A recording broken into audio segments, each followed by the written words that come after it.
Hi అండి, నమస్తే.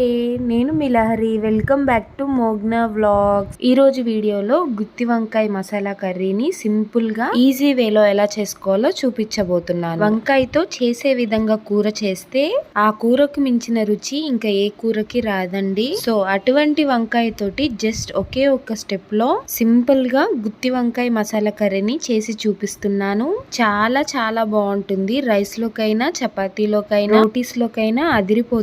So definite గా ట్రై చేయాల్సిన రెసిపీ. మీరు ఈ వీడియో చూసిన తర్వాత ఈ గుత్తి వంకాయ మసాలా కర్రీని మీరు కూడా ఇంట్లో తప్పకుండా ట్రై చేయండి. అలానే మన ఛానల్ ని కొత్తగా చూస్తున్నారైతే వెంటనే వెళ్ళి సబ్స్క్రైబ్ చేసుకోండి. పక్కనే ఉన్న బెల్ ఐకాన్ ని యాక్టివేట్ చేయండి. ఈ కర్రీ తయారు చేసుకోవడానికి ఫస్ట్ నేను ఇక్కడ 1/2 kg దాకా మువ్వ వంకాయల్ని తీసుకున్నానండి. ఈ వంకాయల్ని 4 పచ్చాల కింద కట్ చేసి ఉప్పు నీళ్ళలో వేసి బాగా కడగండి.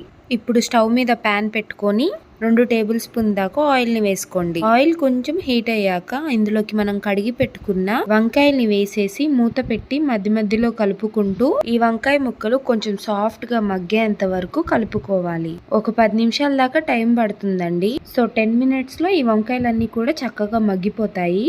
ఇలా మగ్గిన తర్వాత ఒక ప్లేట్ లోకి తీసుకొని పక్కకు పెట్టేసుకోండి. ఇప్పుడు ఈ గుత్తి వంకాయ కోసం మసాలా తయారు చేసుకుందాం.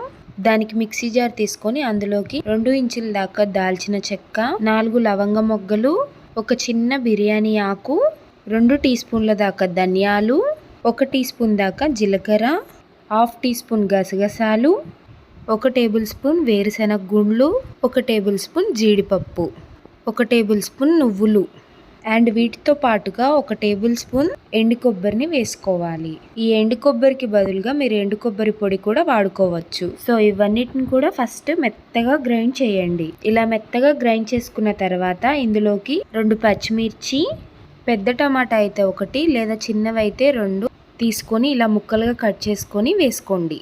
అలాగే ఇందులోకి కొంచెం పెద్ద సైజుగా కట్ చేసుకున్న ఉల్లి ముక్కలు 1/2 కప్పు దాకా వేసుకుంటే సరిపోతుంది. తర్వాత 1/2 టేబుల్ స్పూన్ దాకా అల్లం పేస్ట్ ని వేయండి. అలాగే ఇందులో 1/2 టేబుల్ స్పూన్ దాకా పసుపు, రుచికి తగినట్టుగా ఉప్పు, 1 టేబుల్ స్పూన్ కారం, 2 లేదా 3 టేబుల్ స్పూన్ల దాకా కొత్తిమీరని వేసుకొని ఇవన్నిటిని కూడా మెత్తగా గ్రైండ్ చేసుకోండి. సో ఇదేనండి మన masala paste, all in one masala paste అన్నమాట. సో చక్కగా అన్ని వేసుకొని ఇలా మసాలా చేసుకుంటే సరిపోతుంది. జస్ట్ ఇది ఆయిల్ లో వేసి మనం కర్రీ చేసుకోవడమే, చాలా సింపుల్. ఇలా మసాలా పేస్ట్ ని తయారు చేసుకొని పక్కన పెట్టుకున్న తర్వాత స్టవ్ మీద కడాయి పెట్టుకొని అందులోకి 3 టేబుల్ స్పూన్ల దాకా ఆయిల్ ని వేసుకోండి.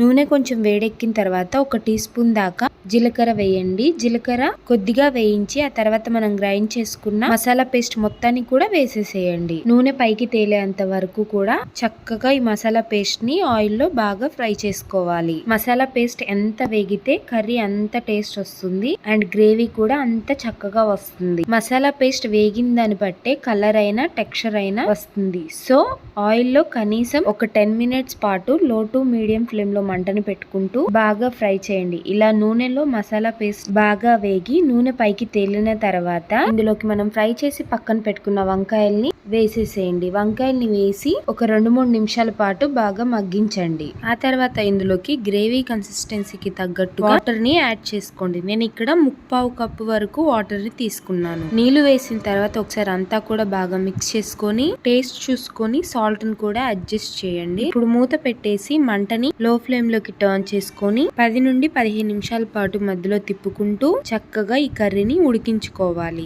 ఇలా గ్రేవీ కన్సిస్టెన్సీ అనేది దగ్గరికి అయిన తర్వాత స్టవ్ ఆఫ్ చేసేసి సన్నగా తరిగి పెట్టుకున్న కొత్తిమీరతో గార్నిష్ చేసి ఒకసారి మిక్స్ చేసేసుకొని పక్కకి దించేసుకోవడమే. అంతే, super tasty, yummy and simple గుత్తి వంకాయ మసాలా కర్రీ రెడీ. చాలా చాలా ఈజీగా చేసుకోవచ్చు కదండి. టేస్ట్ కూడా అదిరిపోతుంది. ఎక్కడ హోటల్లో కూడా ఇంత టేస్ట్ మీకు ఉండదు, అంత బాగుంటుంది.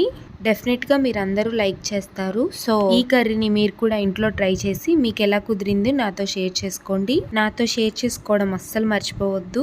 ఈ వీడియో నచ్చితే తప్పకుండా లైక్ చేయండి. మీ ఫ్రెండ్స్ అండ్ రిలేటివ్స్ తో షేర్ చేసుకోండి. మరెన్నో టేస్టీ క్విక్ రెసిపీస్ కోసం మోగ్నా వ్లాగ్స్ ఛానల్ ని సబ్స్క్రైబ్ చేసుకోండి. ఇంకేదైనా కొత్త రెసిపీస్ కావాలంటే నాకు కామెంట్ సెక్షన్ లో కామెంట్ చేయండి, నేను మీతో షేర్ చేసుకుంటాను. Thank you for supporting. Thank you for watching.